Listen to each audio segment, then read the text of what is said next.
Everyone, this is तनु टिप्टान और आज हम करने वाले हैं हमारा नेक्स्ट टॉपिक, जिसके अंदर हम डिस्कस करेंगे डेप्रिसिएशन के एसएलएम मेथड को।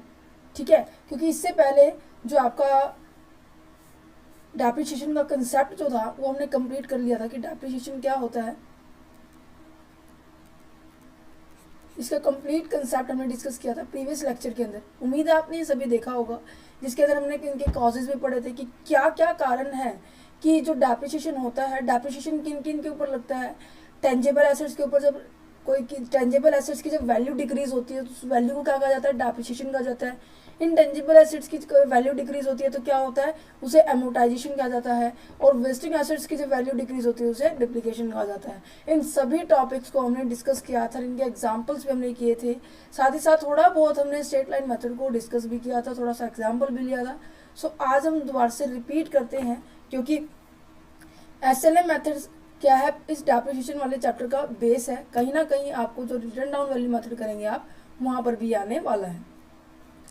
अब देखो, एसएलएम बोल रही हूँ तो क्या है ये,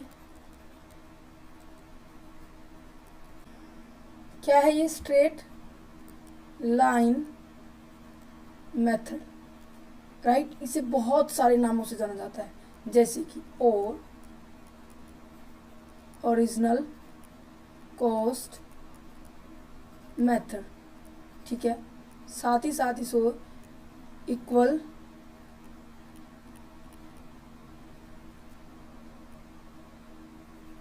मेथड भी कहा जाता है। सबको बताऊंगी कि क्यों इनको ये बोला जाता है। साथ ही इसको फिक्स्ड इंस्टॉलमेंट मेथड कहते हैं। ठीक है, अब स्ट्रेट लाइन मेथड के इतने सारे नाम हैं, इन सभी को हम वन बाय वन डिस्कस करेंगे। एक छोटा सा एग्जांपल ले लेते हैं। ठीक है, एग्जांपल के साथ करेंगे। मान लीजिए आपने एक मशीनरी खरीदी। अब सबको पता है मशीनरी कैसी एसेट्स है, आपकी फिक्स्ड टेंजेबल एसेट्स है। और फिक्स्ड टेंजेबल एसेट्स की जब वैल्यू डिक्रीज होती है उसे हम क्या बोलते हैं, डेप्रिसिएशन कहते हैं। Is it clear? ठीक है जी। अब डेप्रिसिएशन, मान लीजिए मशीन आपने खरीदी 1 लाख रुपीज की। ठीक है, और खरीदी है 1 अप्रैल 2022 को खरीदी है। ठीक है, अब मैंने आपको सबको पता है कि जो अकाउंटिंग ईयर होता है वो कैसे होता है। अपने अकाउंटिंग पीरियड क्या होता है कि 1 अप्रैल 2022 से लेकर 31 मार्च 2023 ऐसे होता है 1 फाइनेंशियल ईयर आपका, राइट। फिर हमारा नेक्स्ट कहाँ से स्टार्ट होगा, 1 अप्रैल 2023 से लेकर 31 मार्च 2024 ऐसे ही होता है। ठीक है जी। अब मैंने कहा कि मैंने मशीनरी इस वाली डेट को खरीदी है, 1 अप्रैल 2022 को खरीदी है। कितने की खरीदी है, 1 लाख रुपीज की। और मैं कहती हूँ कि जैसे ही एंड होगा तब हम क्या लगाते हैं, डेप्रिसिएशन लगाते हैं। ठीक है, क्योंकि एसेट्स की वैल्यू हर साल क्या होती है, कम होती जाती है। और मैं कह रही हूँ कि डेप्रिसिएशन कितने से हो रहा है, 20% से हो रहा है। मैं ये ठीक है जी, 20% से हो रहा है। तो डेप्रिसिएशन, दो बातों तो याद रखना जब हम डेप्रिसिएशन कर रहे हैं। डेप्रिसिएशन उस एसेट्स पे लगता है जो टेंजिबल होती है, first important point. Second important point क्या है कि डेप्रिसिएशन हमेशा एट द एंड में लगेगा। ठीक है जी। अब इसका हम डेप्रिसिएशन कैलकुलेट कर सकते हैं, 1 लाख इंटू 20%, तो कितना हो गया, ये हो गया 20,000, राइट। ठीक है जी। तो कहने का मतलब जब मैं 31/3/2023 पर पहुंचूंगी तो मेरी वैल्यू जो 1 अप्रैल 2022 को वैल्यू थी 1 लाख की, तो अब 31/3/2023 को इस एसेट्स के ऊपर डेप्रिसिएशन लग जाएगा 20,000 का, जिससे इसकी वैल्यू 80,000 रह जाएगी। ठीक है जी। अब आपने 1 साल इस मशीनरी को यूज कर लिया। ठीक है, अब ये जो बैलेंस है, ये जो मशीनरी का स्टेटमेंट है, कहाँ भेजोगे, नेक्स्ट ईयर भेजोगे, राइट। नेक्स्ट ईयर भेजा जाएगा, दैट मीन्स 1 अप्रैल 2023 को। तो क्या मैं यहाँ पे डेट लगा सकती हूँ, 1 अप्रैल 2023 को मेरी जो मशीनरी की वैल्यू कितनी रह गई है, 80,000 रह गई है। ठीक है, अब आप मुझे बताइए कि जो मैंने डेप्रिसिएशन की जो अमाउंट परसेंटेज है किस अमाउंट पे कैलकुलेट की है, जल्दी से बताइए किस अमाउंट पे मैंने कैलकुलेट की है। सब बच्चे बोलेंगे कि मैम आपने इसकी ओरिजिनल कॉस्ट पे जो मैंने जिसमें ख़रीदा था, जिसमें मैंने बाय किया था, उस पे मैंने क्या किया है, डेप्रिसिएशन की जो परसेंटेज दी थी वो लगाई है। That's why it is called to the original cost method, कि जो आपको कॉस्ट दी हुई थी 1,00,000 रुपीज़, आपने उसी के ऊपर क्या कर दिया, डेप्रिसिएशन लगा दिया, उसी के ऊपर क्या कर दिया, वैल्यू को कितनी डिक्रीज हुई है वो परसेंटेज आपको बता दी। ठीक है जी। अब जैसे ही मैं नेक्स्ट ईयर में गई तो ये जो 2023 का एंडिंग पीरियड कब है, 2023 का एंडिंग पीरियड है 31 मार्च 2024 को। अब नेक्स्ट ईयर मुझे निकालनी है वैल्यू 31 मार्च 2025 की वैल्यू निकालनी है कि जो मैंने मशीन 2022 में खरीदी थी तो उसकी वैल्यू 2025 में कितनी है। तो मुझे इस पॉइंट पे पहुंचने के लिए तो 3 सालों का मुझे क्या लगाना पड़ेगा, डेप्रिसिएशन लगाना पड़ेगा। अब देखो 1 ईयर का तो यहाँ पे लगा दिया है जो कि 20,000 था। अब फिर हम लगाएंगे अगेन 1,00,000 के ऊपर 20,000, तो सेम आने वाला है 20,000, दूसरे साल का भी लग गया। इस तरह से तीसरे साल का भी लगेगा 1,00,000 के ऊपर 20%। तो क्या मैं डेप्रिसिएशन, अब बताओ कब लगता है, लास्ट के at the end of the accounting period 31 मार्च 2024 पे कितना लगेगा डेप्रिसिएशन, कितना लगेगा जल्दी बताइए। ये लगेगा 20,000 मैम। ठीक है जी, ये कितना हो गया 60,000। ठीक है, अब ये जो बैलेंस है कहाँ भेजोगे, नेक्स्ट ईयर में भेजेंगे, नेक्स्ट फाइनेंशियल ईयर के अंदर भेजेंगे। तो क्या मीन्स 1 अप्रैल 2024 को मेरे पास एसेट्स की वैल्यू कितनी आ गई है, मशीनरी की वैल्यू कितनी आ गई है, 60,000 आ गई। ठीक है जी, 60,000 आने के बाद मुझे वैल्यू किसकी निकालने की, 31/3/25 तक इसकी वैल्यू कितनी रह जाएगी। और वो तो मतलब बैलेंस की बात कर रहे हैं, डेप्रिसिएशन को लेस करने के बाद की बात कर रहे हैं। तो पहले मुझे क्या करना पड़ेगा, डेप्रिसिएशन करना पड़ेगा। 31/3/25 को, यहाँ पे 31/3/25 नहीं 1/4/25 आएगा। तो 31/3/25 को same as it is 20,000 rupees लगेंगे डेप्रिसिएशन, तो वैल्यू कितनी रह जाएगी 40,000।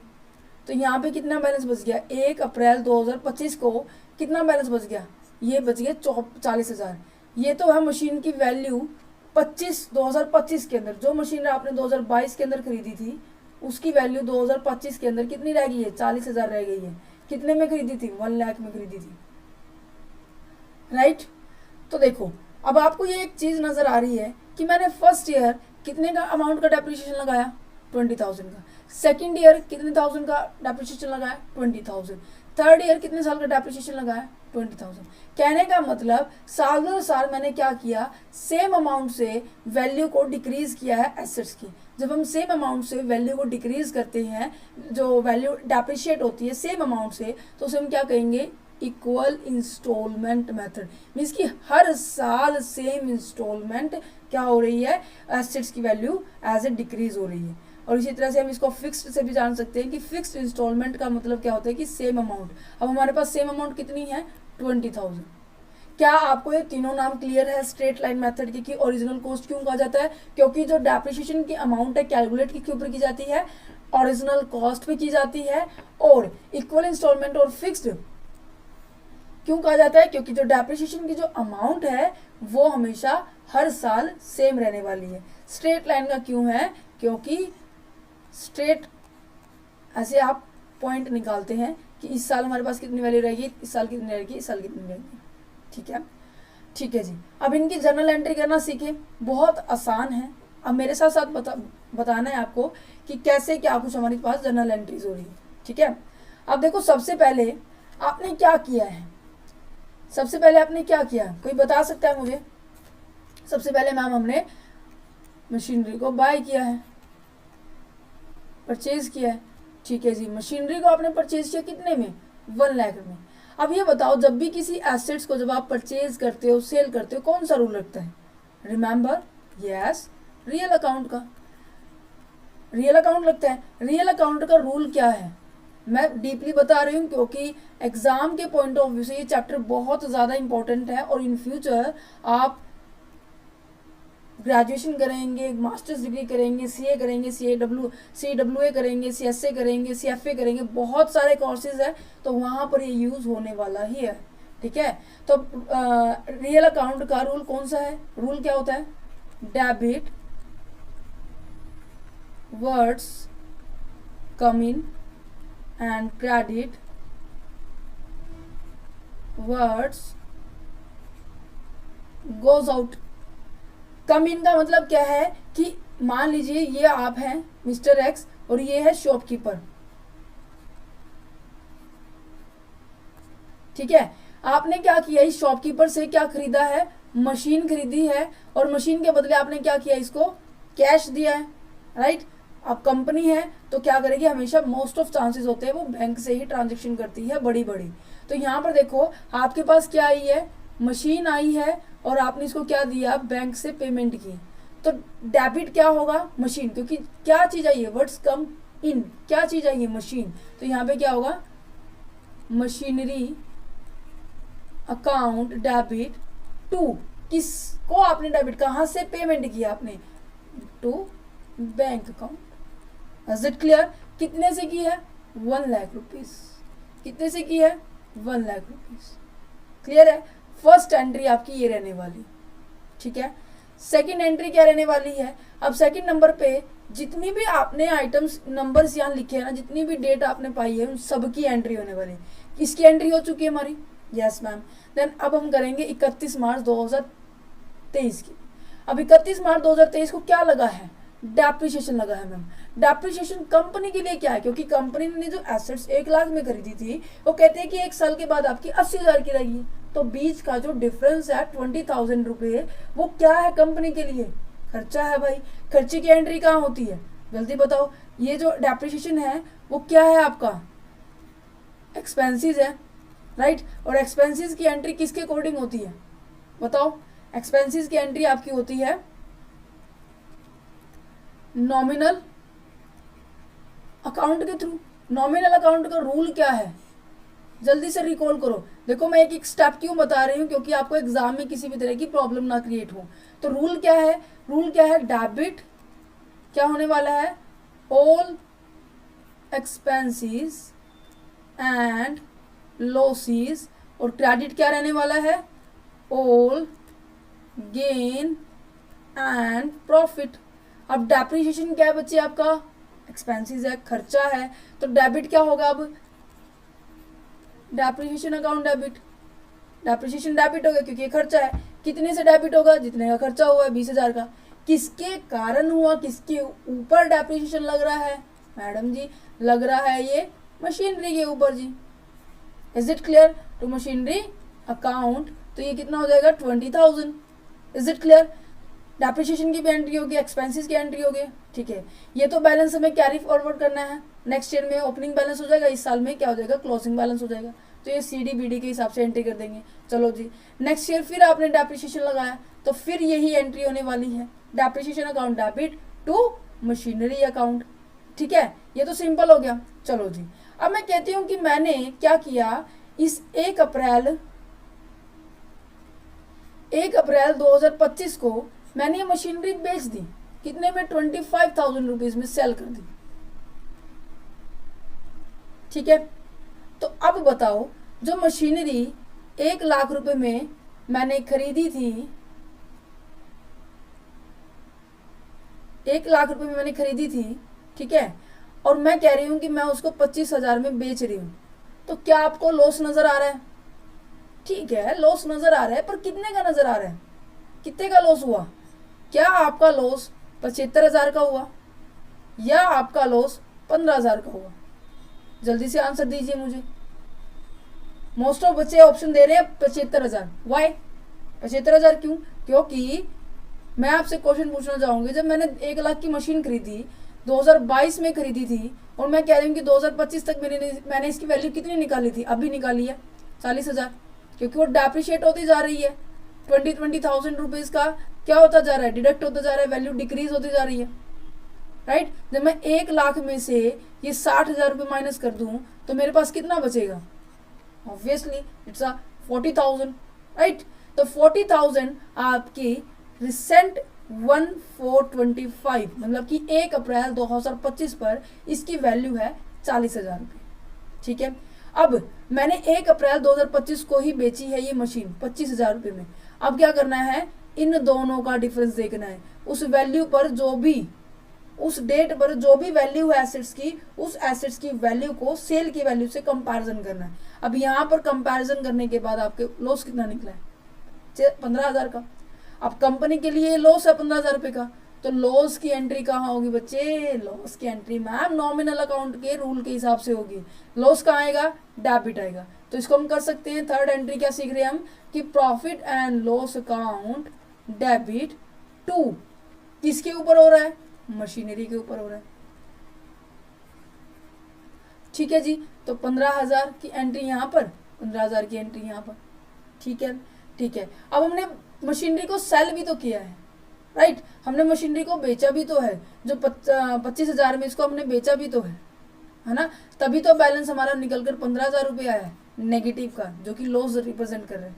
तो सेल की एंट्री क्या हो गया, एसेट्स को, एसेट्स के रिगार्डिंग जो भी एंट्रीज होती है वो किसके रिगार्डिंग बताया था मैंने, रियल अकाउंट के अकॉर्डिंग, राइट। तो एसेट्स के अंदर, रियल अकाउंट के अंदर क्या है, डेबिट व्हाट्स कम इन, क्रेडिट व्हाट्स गोज आउट। अब डेबिट व्हाट्स कम इन में क्या है कि जो आपके पास आ रहा है। अब मशीन आपने बेच दी है तो क्या आपके पास क्या आ रहा है, कैश आ रहा है, और मशीन आपने बेची है तो आपके पास से क्या गई है, मशीन गई है। तो गोज आउट में मशीनरी आ जाएगी, कम इन में कैश आ जाएगा।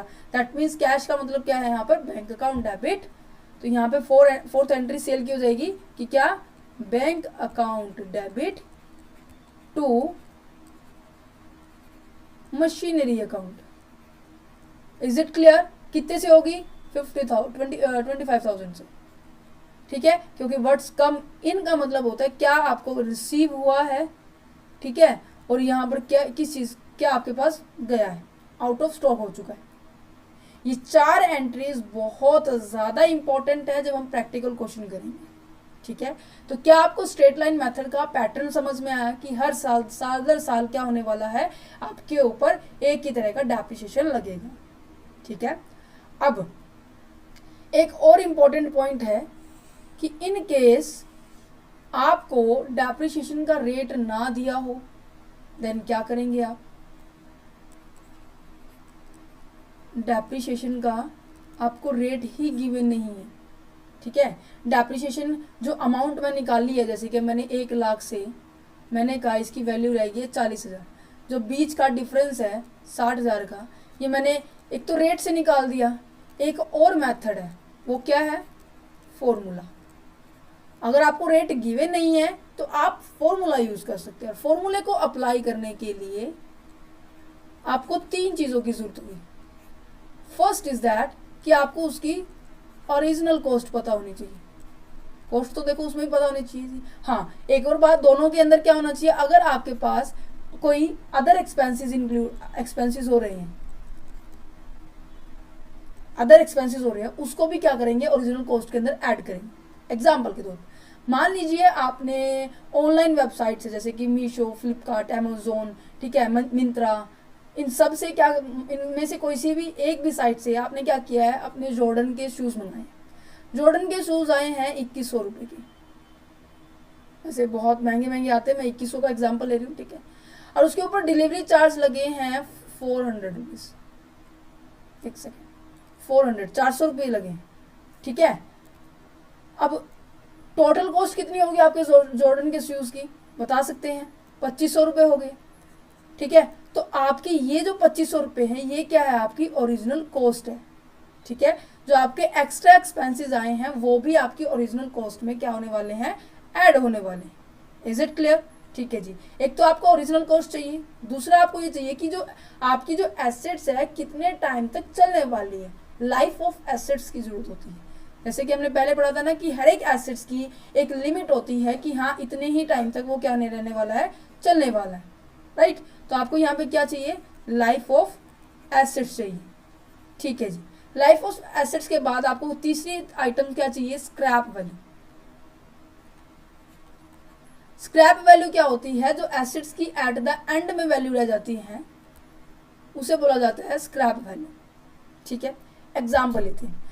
एग्जाम्पल के तौर पर देखो, यहाँ पर मान लीजिए मेरी जो ओरिजिनल कॉस्ट है एक एसेट्स की वो है 20,000 रुपीज़, और मैं कह रही हूँ कि जो एसेट्स है चलने वाली है 5 ईयर, ठीक है, और इसकी जो स्क्रैप वैल्यू है वो 0 है। तो क्या आप फॉर्मूले में पुट कर सकते हैं? फॉर्मूला क्या रहने वाला है? ओरिजिनल कॉस्ट माइनस के scrap value upon life. Original cost कितनी है? 20,000 माइनस 0 अपॉन में लाइफ, 20,000 अपॉन में 5, इसको कट करेंगे तो 4,000 रुपीज़ हमारे क्या आ जाएगा? डेप्रिसिएशन आ जाएगा। आप इस तरीके से भी क्या कर सकते हैं? डेप्रिसिएशन की वैल्यू को फाइंड आउट कर सकते हैं। ये आपका हो गया फॉर्मूला। अब आपके माइंड में एक क्वेश्चन आना चाहिए, बट आया नहीं होगा, कोई बात नहीं, मैं फिर भी आपको बता देती हूँ। इन केस अगर फॉर्मूला भी आपको, फॉर्मूले की इंफॉर्मेशन भी दी हुई है आपको, मीन्स की तीनों आइटम्स दी हुई हैं, साथ ही साथ आपको रेट भी गिवन है, ठीक है, साथ ही साथ क्या है? आपको रेट भी गिवन है, तो क्या आप किसको यूज़ करेंगे? तो मेरे आपको सजेशन है कि आप रेट को प्रेफर करेंगे, जो आपको रेट दी हुई थी, ठीक है, ठीक है जी। अगर मुझे एक और हो सकता है कि इन सब से अब मेरे पास क्या निकला है? 4,000 रुपये मेरा डेप्रिसिएशन लगा है। क्या मैं इससे ये कैलकुलेट कर सकती हूँ कि 4,000 कितने परसेंट है 20,000 का? Yes of course. कैसे निकलता है? जो डेप्रिसिएशन की अमाउंट है वो ऊपर, नीचे जो ओरिजिनल कॉस्ट है, दैट मीन्स टोटल की बात की जा रही है, जो टोटल है वो इंटू में 100, क्योंकि मुझे परसेंटेज निकालनी है। तो कैसे? जैसे एग्जाम के अंदर आपके जब नंबर आते हैं, मान लीजिए किसी बच्चे के 400 नंबर आए आउट ऑफ 500 में से, तो कैसे निकालते हैं? 400 ऊपर रखता है, जितने आए हैं, बेस किसको लेता है? जो टोटल होता है, इंटू में 100 करता है, क्योंकि हमें परसेंटेज निकालनी है। तो 0 से 0 कट, ठीक है। तो यहाँ पे इसके 80% नंबर आए बच्चे के। इस तरह से हम डेप्रिसिएशन का भी अमाउंट निकाल सकते हैं। अब डेप्रिसिएशन कितना निकला है? 4,000 निकला है। टोटल कितना था? 20,000 था, इंटू 100 है। कट करने के बाद मेरे पास ये आ जाएगा 20,000। एक सेकेंड 20%, ठीक है। 20% मेरे पास क्या आ जाएगा? 20,000 नहीं, 20% आएगा। 20% क्या आएगा आपके पास? कि डेप्रिसिएशन की रेट आ गई है। तो मीन्स कि आपके पास कोई भी इंफॉर्मेशन दी हो, आप उसको कन्वर्ट कर सकते हैं, आपको आना चाहिए, ठीक है। ये था स्ट्रेट लाइन मेथड का बेसिक। अब इसके हम एग्जाम्पल पे चलते हैं। ये सभी स्ट्रेट लाइन मेथड के नोट्स हैं, तो आप इनको भी ले सकते हैं। अब हम चलते हैं हमारे क्वेश्चन की ओर। ये जर्नल एंट्रीज के रिगार्डिंग भी है, मैंने स्पेशल बनाई दिए थे आपके लिए नोट्स, कि आपको थोड़ा सा और इजी हो जाए। रिटर्न डाउन वैल्यू मेथड करेंगे, वो भी आगे करेंगे, पहले हम क्वेश्चन करते हैं। अब देखो क्या कहते हैं कि 1 अप्रैल 2009 को Atul glass limited purchase a machine for ₹90,000 and spend 6,000 on it's carriage and आगे क्या कह रखा है? इनक्रेशंस का एक के ऊपर लगा दिए इसने 4,000 रुपये, मतलब कि निर्माण में, मतलब कि टोटल एक्सपेंसेस अगर बात की जाए इस मशीनरी को खरीदने में, उसके कितने लगे हैं? 90,000 रुपये प्लस 6,000 रुपये लाने का खर्चा और उसको रखवाने का खर्चा 4,000 रुपये। तो टोटल 1,00,000 रुपीज़ क्या हो गया? मशीनरी की कॉस्ट हो गई, ठीक है जी। On the date of the purchase it was estimated that effective life of the machine will be 10 year. ये आपको क्या दे दी है? लाइफ दे दी है। तो मैं ये आगे पढ़ सकते हैं। After the 10 year it's scrap value will be 20,000। अब देखो यहाँ पर आपको रेट गिवन नहीं है, बिल्कुल भी नहीं है। तो इस रेट के बिना भी हम क्या कर सकते हैं? डेप्रिसिएशन के अमाउंट निकाल सकते हैं, राइट। अब डेप्रिसिएशन के अमाउंट निकालेंगे, बट किसके हेल्प से?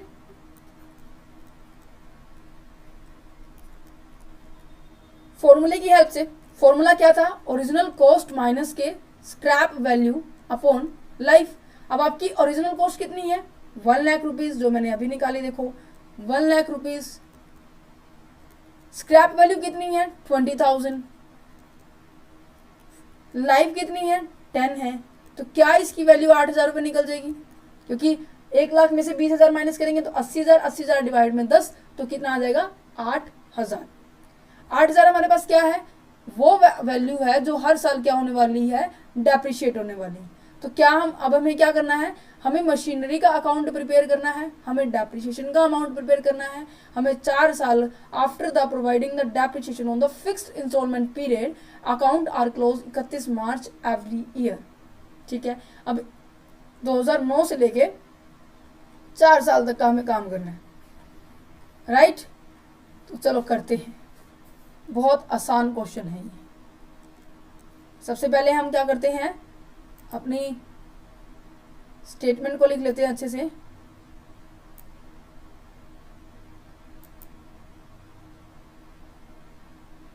देखो यहाँ पे स्टेटमेंट क्या दी हुई है आपको, ओरिजिनल कॉस्ट आपका है 1 लाख रुपीज,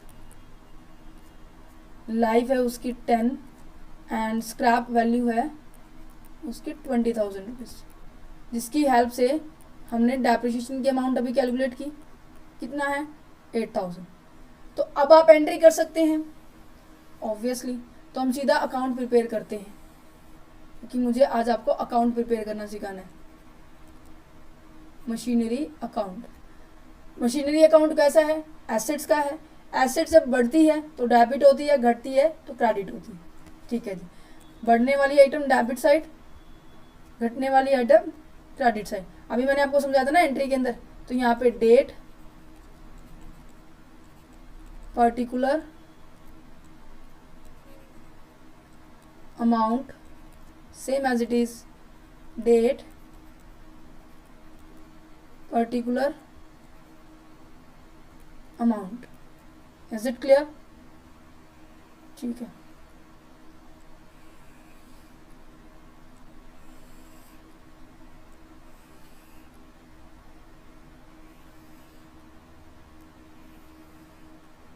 ये आपकी क्या हो गई है, कॉलम बन गया। अब आपको क्या करना है, इसके अंदर एंट्रीज करनी है।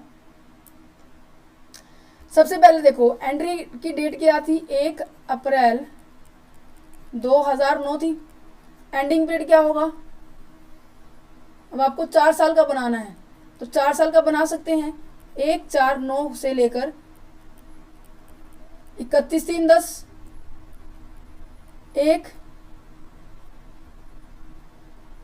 1/4/10 से 31/3/11, 1/4/11 से 31/3/12, 1/4/12 से 31/3/13। क्या आपके 4 साल हो चुके हैं? फर्स्ट ईयर आपको क्या है, ये है 1, सेकंड आपका ये है, थर्ड आपका ये है, फोर्थ आपका ये है। सब डेट के ऊपर हमें एंट्री करनी है। चलो जी, सबसे पहले हम एंट्री करेंगे परचेज की। 1 अप्रैल 2009 को आपने क्या किया, एसेट्स परचेज की है, तो 2 बैंक अकाउंट आएगा।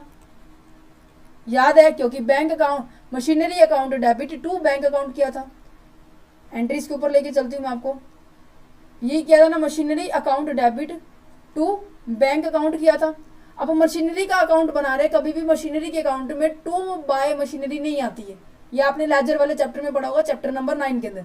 परंतु अब देखो, मशीनरी की वजह से क्या चीज डेबिट हो रही है, क्रेडिट हो रही है, बैंक हो रहा है। तो मशीनरी के अकाउंट में, मशीनरी अकाउंट डेबिट हुई किसके कारण, बैंक के कारण। तो मशीनरी अकाउंट के अंदर डेबिट होगा 2 बैंक अकाउंट, कितने से होगा अब हमारे पास, 1 लाख रुपीज से। ठीक है जी, अब मैंने बताया था कि आपका जो डेप्रिसिएशन होता है साल के आखिरी में लगता है। 31 मार्च 2010 को हमारे पास क्या लगेगा, इस वाली डेट को डेप्रिसिएशन लगेगा। डेप्रिसिएशन की अमाउंट कितनी निकली है, 8,000। तो क्या मैं यहाँ पे एंट्री लिख सकती हूँ, bye depreciation account 8,000। Bye depreciation क्यों किया, अभी बताते हैं क्यों। क्योंकि देखो डेप्रिसिएशन हमारा खर्चा है, ठीक है जी, वो डेबिट हो गया। किसके कारण हुआ है, मशीनरी का अकाउंट। मशीनरी अकाउंट क्रेडिट हो रहा है, क्रेडिट हो रहा है ना मशीनरी अकाउंट। तो मशीनरी अकाउंट के क्रेडिट में बाय डेप्रिसिएशन लिखेंगे, जितने से वो डेबिट हो रहा है, क्रेडिट हो रहा है। तो 8,000 हो गया। ठीक है जी, अब इसका बैलेंस क्या बच गया 31/3/2010 को, तो यहाँ पे लिखेंगे by balance CD। Carry down होता है, दैट मीन्स क्लोजिंग बैलेंस की बात की जा रही है। 1 लाख में से अगर मैं 8,000 को लेस करूंगी तो मेरे पास कितना आ जाएगा, 82,000। तो कितना रह जाएगा, यहाँ पे बैलेंस हमेशा क्या रहने वाला है, इक्वल रहने वाला है। ठीक है जी, ये आपका बैलेंस बच गया। अब ये बैलेंस क्या होने वाला है, नेक्स्ट ईयर में ट्रांसफर होने वाला है। नेक्स्ट ईयर में कैसे ट्रांसफर होगा, 1/4/2010। ठीक है जी, अब इस वाली डेट के ऊपर पहुंच चुके हैं, 1/4/2010 के ऊपर। ठीक है, तो एंट्री क्या रहने वाली है, टू बैलेंस BD। क्यों, ये बैलेंस जो आपने आगे भेजा है वो क्या हो जाएगा, नेक्स्ट ईयर का ओपनिंग बैलेंस होता है।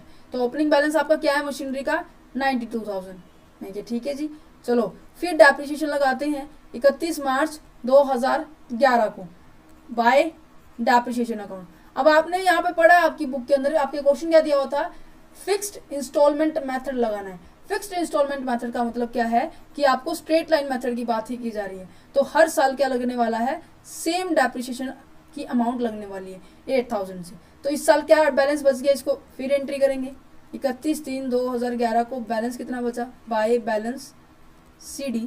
तो इसको लेस करेंगे तो यहाँ पे बचेगा 84,000। बैलेंस दोनों का बराबर आने वाला है। देन फिर इस 84,000 को हम नेक्स्ट ईयर में ट्रांसफर करेंगे, क्योंकि इस साल का ये क्लोजिंग बैलेंस है। तो नॉर्मल सी बात है, नेक्स्ट ईयर का क्या रहने वाला है, ये ओपनिंग बैलेंस रहने वाला है। इज इट क्लियर, क्या इतना समझ में आ रहा है आपको? ठीक है जी, नेक्स्ट ईयर में एंट्री करने के लिए हम क्या करेंगे, 1/4/2011 से करेंगे। ठीक है, क्या, to balance BD। Is it clear, to balance BD में क्या है, कितना बैलेंस आएगा, 84,000। ठीक है जी, अब फिर अपना डेप्रिसिएशन लगेगा। अब तो आसान लग रहा होगा, तो फटाफट एंट्री कर देते हैं, बाय डेप्रिसिएशन अकाउंट 8,000। 31 मार्च को कितनी बैलेंस रह जाएगा, बाय बैलेंस CD। अब 8,000 को मैं 84,000 को मैं 8,000 से लेस करूंगी तो मेरे पास कितना रह जाएगा, 76,000। तो 84,000 यहाँ पे एज इट इज बैलेंस। ठीक है जी, नेक्स्ट ईयर में भी ये बैलेंस ट्रांसफर करेंगे 2012 को, to balance BD। Right, to balance BD में कितना बैलेंस है, 76,000 है। इस पे फिर हम डेप्रिसिएशन लगाएंगे। इज इट क्लियर, 2012 के अंदर। तो बाय डेप्रिसिएशन अकाउंट 8,000 से 31/3/2012 को अपना बैलेंस क्या रह गया, एक सेकेंड, आप सभी ने बताया नहीं मुझे, मैम अगर आप 1 अप्रैल 2012 से स्टार्ट कर रहे हैं तो एंडिंग पीरियड क्या होने वाला है, 31 मार्च 2013। ठीक है, ये गलती नहीं करनी है। तो इसको मैं फिर 76,000 को फिर मैं 8,000 से माइनस करूंगी तो मेरे पास 68,000 क्या रहेगी है, यहाँ पर इसकी वैल्यू रहेगी, तो 76,000 यानी यहाँ पर बैलेंस 76,000। क्या आप मुझे बताइए कि क्या मेरे पूरे 4 साल कंप्लीट हो गए हैं? यस ऑफ कोर्स, क्योंकि 1 अप्रैल 2009 से 31 मार्च 2010 1 ईयर कंप्लीट, 1 अप्रैल 2010 से 31 मार्च 2011 सेकेंड ईयर कंप्लीट, 1 अप्रैल 2011 से नेक्स्ट ईयर 31 मार्च 2012 थर्ड ईयर कंप्लीट। नेक्स्ट क्या है कि 1 अप्रैल 2012 से 31 मार्च 2013 fourth year complete. Is it clear? चलो जी, अब आपको ये देखो कि जो आप मशीनरी आपने 2009 के अंदर 1 लाख रुपीस की खरीदी थी, अब वो 2013 के अंदर कितने की रहेगी है, 68,000 की रहेगी है। अब कितना बैलेंस बीच में है, ये जो बैलेंस है ये आपका डेप्रिसिएशन का अमाउंट है जो हमने 1 बाय 1 कैलकुलेट किया है 32,000। ये आपका डेप्रिसिएशन है। 32,000 कैसे किया मैंने कि इन सभी ईयर्स के जो डेप्रिसिएशन है इनको मैंने ऐड कर दिया, 8,000 8,000 एंड ऑल्सो 8,000। तो 8 इंटू 4 इस करेंगे तो 32,000 आ जाएंगे। Is it clear? ये था आपका स्ट्रेट लाइन मेथड। इसमें अगर कोई डाउट है तो आप मुझे बताइए, आप कमेंट भी कर सकते हैं, कमेंट बॉक्स अवेलेबल है। और साथ ही साथ अगर इन नोट्स के आपको PDF चाहिए तो आप डिस्क्रिप्शन बॉक्स में दिए हुए जो नंबर है उसके ऊपर आप हमें मैसेज कर सकते हैं। टीम आपको जल्द ही रिप्लाई करेगी। क्यों? अगर आपको नोट्स चाहिए तो आपको ₹9 पर PDF को हिसाब से आपको पेड करने पड़ेंगे, then you will get the notes of the depreciation chapter. ठीक है, इवन वो किसी भी सब्जेक्ट के हैं, आपको अब ₹9 पे करने पड़ेंगे, देन आपको क्या हो जाएगा, नोट्स मिल जाएंगे। और साथ ही साथ जो टीम के पास आप जब मैसेज डिलीवर करेंगे तो आपको प्रॉपर आपका नेम, आपकी यूनिवर्सिटी नेम, और आपको जिस भी टॉपिक के नोट्स चाहिए, जिस भी टॉपिक के ऊपर अगर डाउट भी है तो आप वो भी बोल सकते हैं। ईमेल भी अवेलेबल है, व्हाट्सएप नंबर भी अवेलेबल। प्रॉपर टॉपिक बताना, क्योंकि आपको पता है इस चैनल पर कंसेप्चुअल स्टडी पॉइंट पर कॉमर्स पढ़ाई जाती है, साइंस पढ़ाई जाती है, साइकोलॉजी पढ़ाई जाती है। Conceptual study point commerce, science and psychology subject पढ़ाए जाते हैं, और इन सब्जेक्ट के टीचर्स आपको पता है सेपरेट है, तो दैट्स वाई कंफ्यूजन ना क्रिएट हो, ना ही आपको ना ही टीम को। उसी के हिसाब से फिर वो मैसेज मेरे पास डिलीवर कर देंगे। ठीक है, डाउट है तो आप मुझे डाउट भी भेज सकते हैं, कोई प्रैक्टिकल क्वेश्चन सॉल्व करके भेजना है तो वो भी आप भेज। ठीक है, तो उम्मीद करते हैं जो आपको स्ट्रेट लाइन मेथड का जो कंसेप्ट है बिल्कुल अच्छे से समझ में आ गया होगा। ठीक है।